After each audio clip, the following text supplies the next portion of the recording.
Está começando o Revista TST, o programa do Tribunal Superior do Trabalho com os principais fatos e os julgamentos da semana. E eu lembro a você que, por conta da Covid-19, o Revista TST continua sendo apresentado de casa para garantir a segurança de toda a nossa equipe. Então vejam o que preparamos para esta edição.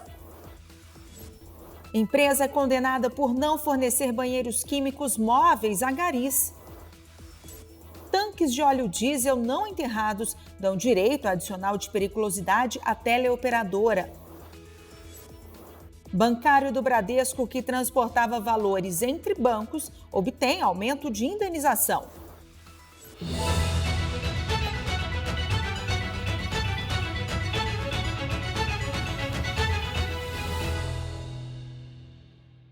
O Revista TST de hoje começa trazendo um caso julgado pela Seção 1 de Dissídios Individuais. Uma empresa em Londrina, no Paraná, foi condenada por não fornecer banheiros químicos móveis aos garis. Veja na reportagem. Na reclamação trabalhista, o gari alegou que fazia a roçagem das vias públicas e que a empresa não oferecia local adequado para as refeições. O acesso às instalações sanitárias também era restrito. Segundo o profissional, o banheiro do barracão poderia ser utilizado apenas no começo e no fim da jornada de trabalho. Durante o dia, os empregados eram orientados a buscar algum estabelecimento público. A empresa alegou ser impossível fornecer banheiros móveis para os trabalhadores que realizavam atividades externas e itinerantes. Ao julgar o caso no TST, a sexta turma condenou a empresa a pagar a indenização de R$ 5.000 ao gari por falta de condições adequadas para o trabalho. O caso, então, foi levado à Seção 1 de Dissídios Individuais.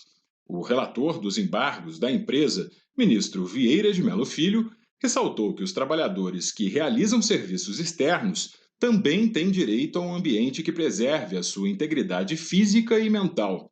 O relator citou a conduta culposa da empresa, a ofensa ao princípio da dignidade humana e o descumprimento de regras de higiene, medicina e segurança do trabalho.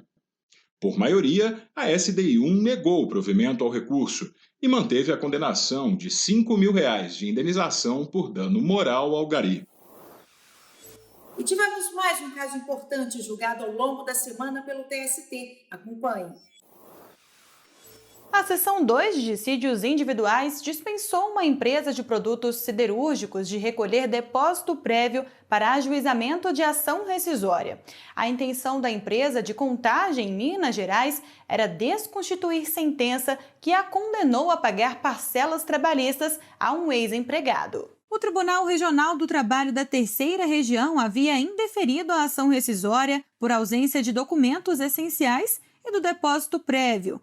Mas na SDI 2, o entendimento foi outro. Em sessão telepresencial, o relator do recurso, ministro Dezena da Silva, afirmou que os documentos exigidos para a rescisória estão devidamente identificados nos autos. Com relação ao depósito prévio, o ministro disse que os documentos apresentados demonstram de forma inequívoca que a empresa está inativa desde 2012. Para o relator, ficou comprovada a miserabilidade jurídica da empresa, conforme estabelece o item 2 da súmula 463 do TST, que diz: no caso de pessoa jurídica, não basta a mera declaração. É necessária a demonstração cabal de impossibilidade de a parte arcar com as despesas do processo. Todos os ministros seguiram o voto do relator. Agora o processo vai retornar ao TRT em Minas Gerais para que o caso seja analisado. Apesar da suspensão das atividades presenciais no Tribunal Superior do Trabalho, as unidades judiciárias e administrativas continuam a prestar atendimento ao público externo por meio de canais telefônicos e por e-mail. Para conferir esses canais de atendimento, acesse tst.jus.br. E depois do intervalo, vamos fazer um giro pelas turmas do TST e conferir julgamentos de destaque.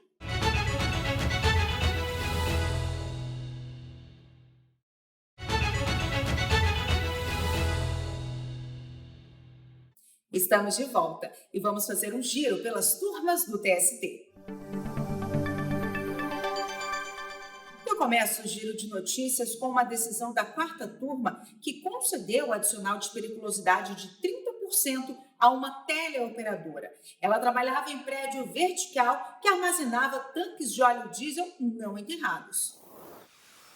De acordo com os autos do processo, a empregada trabalhava no mesmo prédio onde estão localizados 2 reservatórios de óleo diesel, cada um com capacidade de 250 litros. Ao julgar o pedido, o Tribunal Regional do Trabalho da 2ª Região na capital paulista havia considerado que a área de risco não deveria abranger todo o edifício, mas apenas a bacia de segurança onde se encontram os reservatórios. Por isso, o TRT excluiu da condenação o pagamento do adicional determinado na decisão de 1º grau. A empregada recorreu e o caso chegou ao Tribunal Superior do Trabalho. Com base no processo, o relator na quarta turma, ministro Alexandre Ramos, observou que os tanques instalados no prédio não estavam enterrados. Dessa forma, todo o interior do edifício deve ser considerado como área de risco. É o que dispõe a jurisprudência do TST. De acordo com a orientação jurisprudencial 385 da seção 1 de dissídios individuais, é devido o pagamento do adicional de periculosidade ao empregado que desenvolve as atividades em edifício onde estão instalados tanques para armazenamento de líquido inflamável. Assim, é considerada área de risco toda a parte interna da construção vertical. Dessa forma, a turma restabeleceu a sentença que considerou procedente o pedido de adicional de periculosidade equivalente a 30% sobre o salário da empregada. E um bancário do Bradesco conseguiu majorar a indenização por transportar valores entre os bancos. A decisão é da 6ª turma. O bancário trabalhava na agência do Bradesco de Pires do Rio, em Goiás. Na reclamação trabalhista, ele disse que era obrigado a transportar a pé valores de até R$40 mil. E uma vez ao mês, segundo ele, transportava cerca de R$50 mil de carro para outra cidade. Por esse motivo, ajuizou a ação para ter direito à indenização por dano moral. O Tribunal Regional do Trabalho da 18ª Região, em Goiás, manteve o entendimento de 1º grau, mas reduziu o valor da condenação de R$100 mil para R$15 mil. Segundo o TRT, testemunhas revelaram que era habitual empregados transportarem valores entre bancos, uma atividade alheia aos cargos que exerciam. O profissional recorreu ao Tribunal Superior do Trabalho. O relator na 6ª turma, ministro Augusto César, afirmou que a jurisprudência do TST vem admitindo interferência na valoração do dano moral, com a finalidade de ajustar a decisão aos parâmetros da razoabilidade e da proporcionalidade. Neste caso, ele reforçou que a atividade era realizada pelo bancário, ainda que fosse habitual. Portanto, seguindo a jurisprudência da 6ª turma em casos semelhantes, o relator elevou o valor da indenização para R$50 mil. A decisão foi unânime.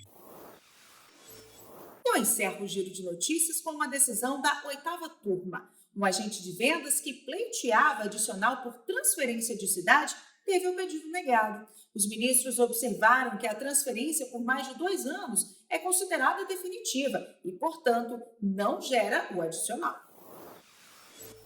Na reclamação trabalhista, o corretor contou que havia mudado de cidade 10 vezes em 23 anos e pediu o pagamento do adicional de transferência no valor de 25% do salário. Ele pediu ainda o reconhecimento de vínculo empregatício, pois foi contratado como pessoa jurídica por uma empresa do Rio de Janeiro, especializada em comercialização de shoppings. O Tribunal Regional do Trabalho da 1ª Região julgou os pedidos procedentes, com a condenação do pagamento do adicional referente a 2 mudanças feitas pelo empregado. Mas no Tribunal Superior do Trabalho, o entendimento foi outro.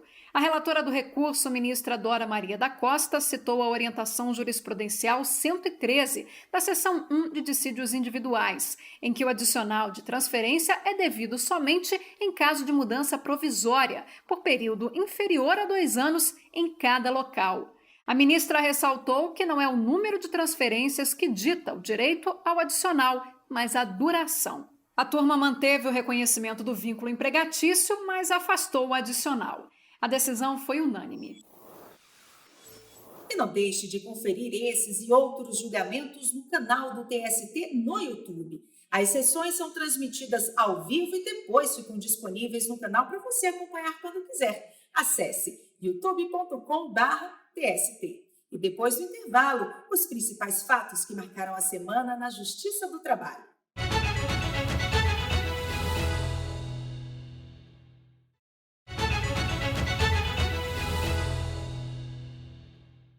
Estamos de volta e veja outras notícias que marcaram a semana na Justiça do Trabalho.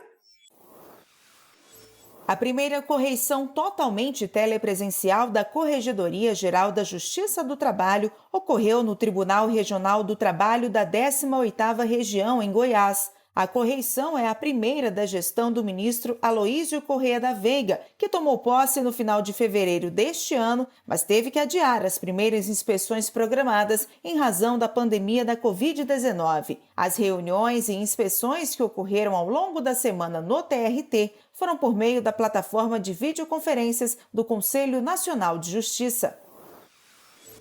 A versão 2.5.8 do Processo Judicial Eletrônico, PJE, traz várias novidades aos usuários, entre elas a nova tarefa chamada Preparar Expedientes e Comunicação, que substitui a tarefa Preparar Atos de Comunicação. Ao acessar essa tarefa, o usuário poderá selecionar o tipo de documento da elaboração do ato. Outra novidade é a nova tela de conclusão. Nela, o usuário terá todas as opções disponíveis de elaboração de minutas, conforme o tipo de decisão, e poderá alternar relatores do órgão julgador no campo específico magistrado. A tarefa de conclusão ao magistrado foi organizada em agrupamentos para facilitar o uso futuro de modelos, automatizações e para atender a um pedido dos usuários em facilitar a localização dos movimentos de decisão. Entre os tribunais que fizeram a mudança para a nova versão do PJE estão o Tribunal Superior do Trabalho e os Tribunais Regionais do Trabalho da 4ª Região, 8ª Região e 19ª Região. Com elementos visuais mais modernos, a nova logomarca do programa Trabalho Seguro busca atualizar e dar mais abrangência às ações do Programa Nacional de Prevenção de Acidentes de Trabalho da Justiça do Trabalho. A nova logo engloba diversos aspectos relacionados ao trabalho seguro e apresenta 3 pessoas dentro de um círculo apoiadas em uma mão, que enfatiza a proteção, que vai além da integridade física, mas também compreende a proteção da mente e dos demais direitos fundamentais. As ações do programa têm enfatizado aspectos que vão além das medidas de segurança física, incluem também a saúde psicológica. O boletim TST Notícias, produzido pela Secretaria de Comunicação do Tribunal Superior do Trabalho, está com layout mais moderno e reúne notícias em áudio, vídeo e texto. As informações são enviadas de segunda a sexta-feira por e-mail. Para receber o material, basta se cadastrar gratuitamente no site tst.jus.br e fornecer o nome completo e o endereço de e-mail. Atualmente, 5.000 pessoas estão inscritas. Confira agora a agenda da semana de sessões telepresenciais do TST. Segunda-feira, dia 21 de setembro, a sessão de dissídios coletivos se reúne às 1h30 da tarde. Na terça-feira, dia 22, a sessão 2 de dissídios individuais se encontra às 9 horas da manhã. Para 2 da tarde, está marcada a sessão da 6ª turma e para as 3 da tarde, a sessão da 4ª turma. Na quarta-feira, dia 23, a 5ª, a 7ª e a 8ª turmas se reúnem às 9 horas da manhã. Para as 2 da tarde, estão marcadas as sessões da 1ª, da 2ª e da 3ª turmas. Quinta-feira, dia 24, a sessão 1 de dissídios individuais se reúne às 9 horas da manhã. E o Revista TST de hoje fica por aqui. Outras notícias você pode acompanhar no site do Tribunal e também pelas redes sociais. Muito obrigada pela companhia e até semana que vem. Tchau!